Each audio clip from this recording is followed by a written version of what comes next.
Quel privilège de partager avec vous la précieuse parole de Dieu. Aujourd'hui, je souhaite aborder un sujet très intéressant, les 7 paroles de la croix. Ce message s'appuiera sur Luc 23, 33-34. Écoutons la lecture de ce texte. Arrivés au lieu appelé Calvaire, ils le crucifièrent là, ainsi que les malfaiteurs, l'un à sa droite, l'autre à sa gauche. Mais Jésus dit, « Père, pardonne-leur, car ils ne savent pas ce qu'ils font. » Alors ils se partagèrent ses vêtements en tirant au sort. Jésus-Christ, le Fils de Dieu, est venu dans le monde lorsque les temps ont été accomplis. Né d'une femme, né sous la loi, le Verbe s'est fait chair et a habité parmi nous. Il allait de lieu en lieu faisant le bien, libérant ceux qui étaient sous l'emprise du diable. Les aveugles voyaient, les sourds entendaient, les muets parlaient, les boiteux marchaient et les morts ressuscitaient.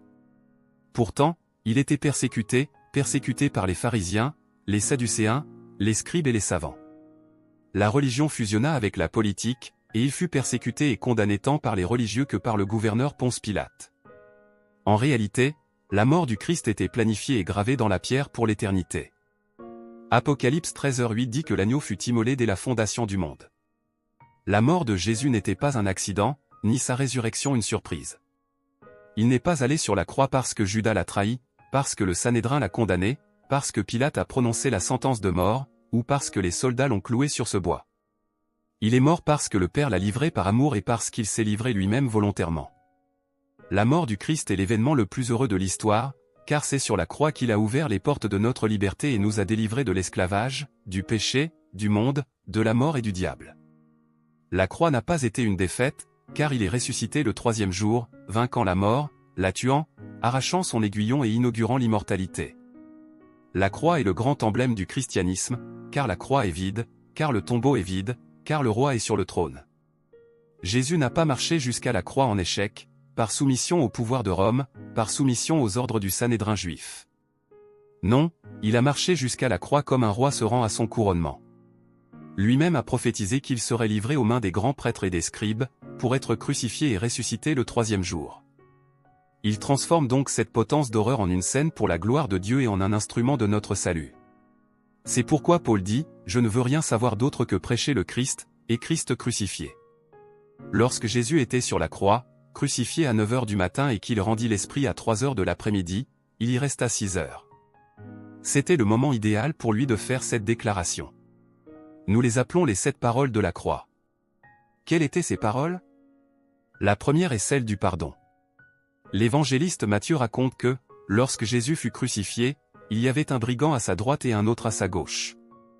L'Écriture dit que tous deux blasphémèrent Jésus.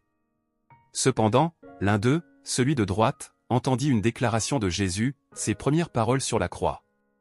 Devant les soldats cruels, les prêtres grinçant des dents, la foule contemplant celui que l'on considérait comme le Messie, cloué sur la croix comme un maudit entre deux criminels, secouant la tête en disant « Descends de la croix et nous croirons en toi », se moquant de Jésus, se moquant de Jésus.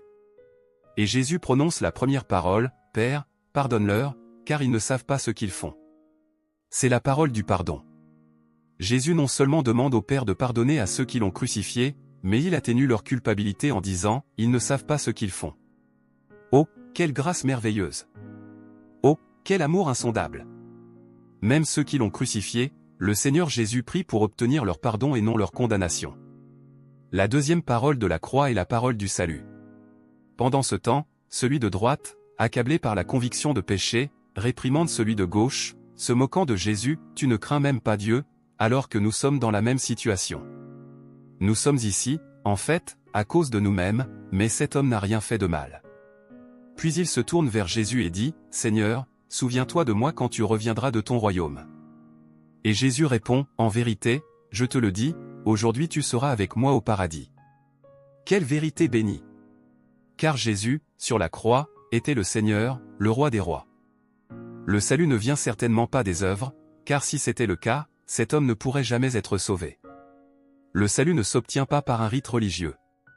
Cet homme n'a pas eu l'occasion de descendre de la croix, d'être baptisé ou de rejoindre une église pour être sauvé. Le salut n'arrive pas à la fin, après tout un cheminement en Jésus, aujourd'hui, tu seras avec moi au paradis. Le salut, c'est être avec Jésus, être avec Jésus. Bien sûr, cet homme, à la 11e heure, est atteint par la grâce et sauvé, car la deuxième parole de Jésus est la parole du salut. La troisième parole de Jésus sur la croix est la parole de l'amour filial. Au pied de la croix se trouvait Marie, sa mère, dont l'âme avait été transpercée par une épée, comme Siméon le lui avait dit lors de la naissance et de la présentation de Jésus au temple. Imaginez la souffrance, l'angoisse, la douleur de cette mère. Aux côtés de Marie se trouvait Jean, l'apôtre. La Bible dit que les frères de Jésus n'ont pas cru en lui, ils ont cru après la résurrection. Joseph était probablement déjà mort à ce moment-là. Ainsi, même sur la croix, c'est Jésus qui contrôle la situation. Il s'adresse à sa mère et lui dit « Femme, voici ton fils ». Il se tourne vers Jean et lui dit « Mon fils, voici ta mère ». Dès lors, Jean prend Marie pour s'occuper d'elle. Les derniers récits historiques dont nous disposons indiquent que Jean, le seul apôtre à ne pas avoir été martyrisé, fut exilé sur l'île de Patmos alors qu'il était pasteur à Éphèse, et que Marie vécut avec Jean dans la ville d'Éphèse, capitale de l'Asie mineure. Par là, Jésus enseigne la nécessité de prendre soin de ses parents. Même face à la mort, il prend soin de sa mère, de Marie, lui témoignant son amour. Enfants, honorez vos parents, prenez soin d'eux, protégez-les, efforcez-vous de subvenir à leurs besoins. C'est ce que Jésus nous enseigne. Mais la quatrième parole prononcée sur la croix est celle du désespoir. Car la Bible dit qu'à midi, lorsque le soleil était à son zénith, il y eut des ténèbres sur toute la surface de la terre. Le soleil cachait le visage de Jésus. La Bible dit qu'il n'y avait aucune beauté en lui à ce moment-là. La Bible dit qu'il a porté nos péchés sur son corps, sur la croix. La Bible dit que Dieu a fait retomber sur lui l'iniquité de nous tous. Il a été fait péché, il est devenu malédiction, et il a plu à son Père mollo sur la croix. Et à cet instant, il s'écrie « Mon Dieu, pourquoi m'as-tu abandonné ?» Le Père lui-même abandonne son Fils pour nous soutenir, vous et moi.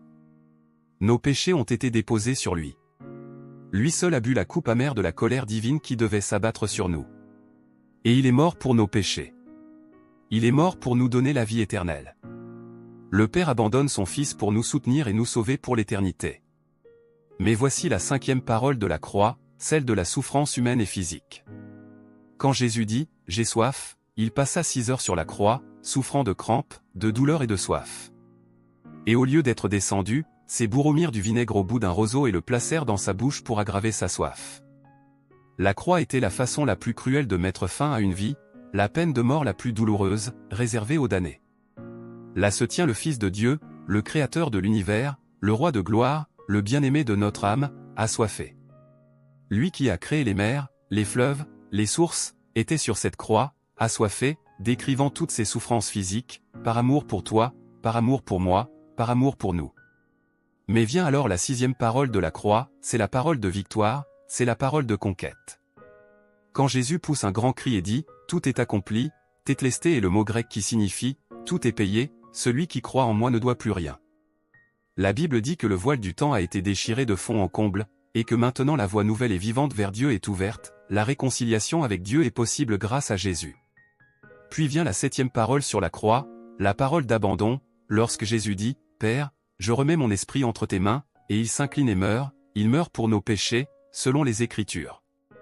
Remettant son esprit au Père, il dit « Père, la mission que tu m'as confiée est accomplie ». Et Jésus transforme cette croix en la plus grande scène de la gloire de Dieu, où l'amour et la justice de Dieu pour vous se sont manifestés, pour punir notre péché, non pas en nous, mais en son propre Fils. Comment réagirons-nous à un tel amour? Comment échapperons-nous si nous négligeons un tel salut? Celui qui a donné sa vie pour vous peut demeurer dans votre cœur aujourd'hui et être votre sauveur personnel. Je prierai avec toi. Seigneur, je te demande d'appliquer ta parole au cœur de tous ceux qui nous regardent, afin qu'ils se repentent, croient en Jésus et reçoivent de lui la vie éternelle. Nous prions au nom de Jésus. Amen. Bonjour, nous voici arrivés à la fin d'un autre programme, Vérité et Vie, préparé avec le plus grand soin pour vous par l'Église presbytérienne du Brésil. Notre thème du jour était les 7 paroles de la croix. Nous avons pu en apprendre davantage sur Jésus, sa personne, son amour et son œuvre rédemptrice, qui nous ramène à une relation authentique et sincère avec Dieu, le Créateur de toutes choses.